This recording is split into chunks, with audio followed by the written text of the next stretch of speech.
ከሰዎች ጋር በፍቅር የመኖር ጥበብ።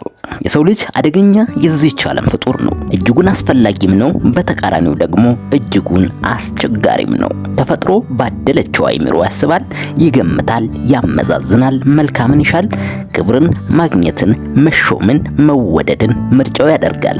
ይህ የሰው ልጅ ብቻ የተለየ ባህሪው ነው። እንስሳት ክብርን አይሹም፣ መወደድንም መሾምንም አይፈልጉም።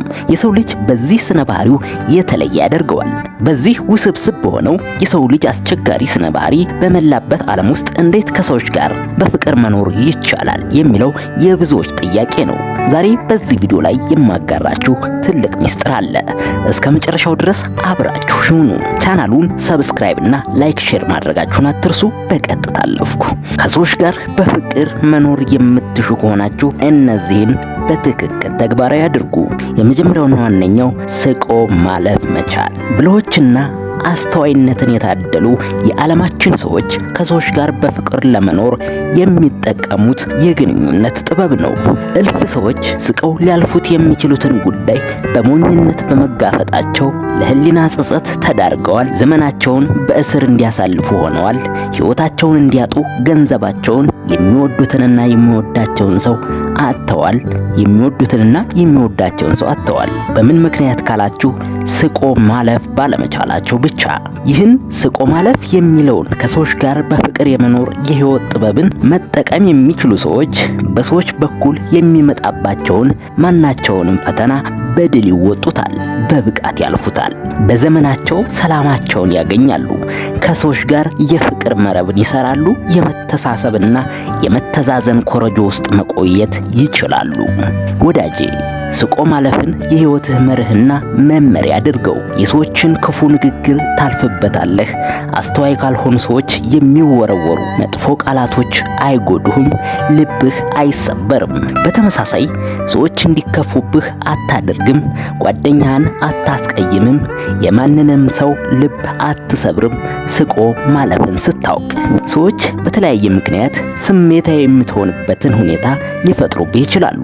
በአነጋገር ጉድለት አስበውበት ከፊትና ብስጭት ገጥሟቸው፣ በህይወታቸው ከሰሬታና ውድቀት ገጥሟቸው ወዘተ በተለያዩ ምክንያቶች ሰዎች በስሜት እንድንናገር፣ የማይገባ ቃላትን እንድናወጣ ሊያስገድዱን ይችላሉ። ነገር ግን ስቆ ማለፍን ባህሪያችን ማድረግ ስንችል የሁሉም ነገር መፍትሄና ቁልፍን በእጃችን አደረግን ማለት ነው። ሁለተኛ ወጥ የሆነ አቋምን መያዝ። ማንም ሰው ሊያውቀውና ሊረዳው የሚችለው ነው። ይህ አይነትን ስነ ባህሪ ተቀያያሪ ያልሆነ፣ እሱ በዚህ ጉዳይ አይደራደርም፣ ይህንን ነገር እርሱ አያምንበትም፣ እርሱ እንደዚህ አይነት ላይ የሚጠረጠር አይደለም ወዘተ የሚያስብል የማይቀያየር መልካምነትን ያዘለ ባህሪ ሊኖረን ይገባል። ውሸት አለመውደድን፣ ሰዎችን በሐሜት ማነሳሳት አለመውደድን፣ ከሰው ጋር ክርክር አለመውደድን ወዘተ ባህሪህና ሰዎች ያንተ ማንነት እንደሆነ በትክክል ካወቁና ከተረዱ በውሸት ምክንያት በተፈጠረ ስህተት አንተን ሰዎች አይጠሉህም። ከእኛ ጋር ሆኖ ሰዎችን ካላማ በጉዳዮች ላይ እንደኛ አይከራከርም ብለው ሊጠሉህ አይችሉም። ምክንያቱም ባህሪህ እንደሆነ አቋምህ እንደሆነ በሚገባ ስለሚያውቁ ማለት ነው። እርሱ ጭፈራ አይወድም የተባለን ሰው አብሮን አልጨፈረም ብሎ የሚከፋበትም ሆነ የሚቀየመው ሰው የለም። መወደድ የማይገባቸው ተግባራቶች ላይ እርሱ ይህንን አይወድም መባል የጥበቦች ሁሉ ጥበብ ነው። ፍጹም ከሰዎች ጋር በፍቅር የመኖር ጥበብ ቋሚ የሆነውን ባህሪያችንን ሰዎች እንዲያውቁልን ማድረግ መቻል ነው። መጥፎ የሆኑ ተግባራቶች ላይ መሳተፍ ጋር በተያያዘ እርሱ ይሄንን አይወድም የሚያስብልን ቋሚ ማንነት በራሳችን ላይ መገንባት። ስለዚህ በነገሮች ላይ ወጥ የሆነ አቋምን እንያዝ።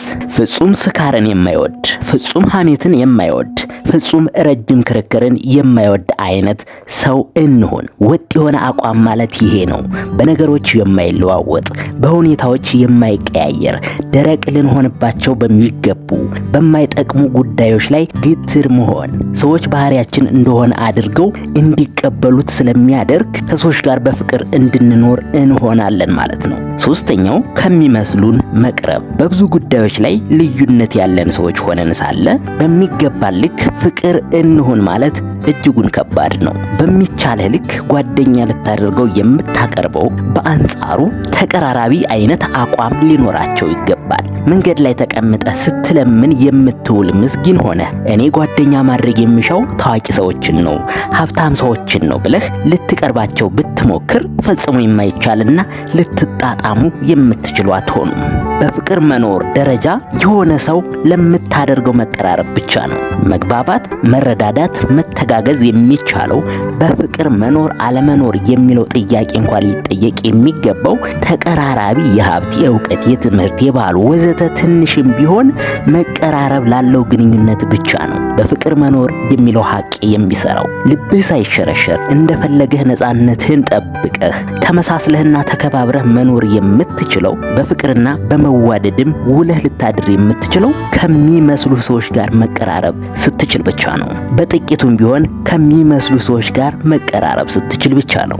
እሳት ከውሃ ጋር ተቀራርቦ በፍቅር መኖር አይችልም። ፍጹም ተቃራኒ የሆነ ባህሪያት ያላቸው ሰዎችም ምንም እንኳን ጥረትን ቢያደርጉ ስምምነት የሰፈነባት ግንኙነትን ማስቀጠል አይችሉም። ስለዚህ ከሚመስለን መቀራረብ መቻል ሌላኛው በፍቅር እንድንኖር የሚያደርገን ጥበብ መሆኑን እንረዳ።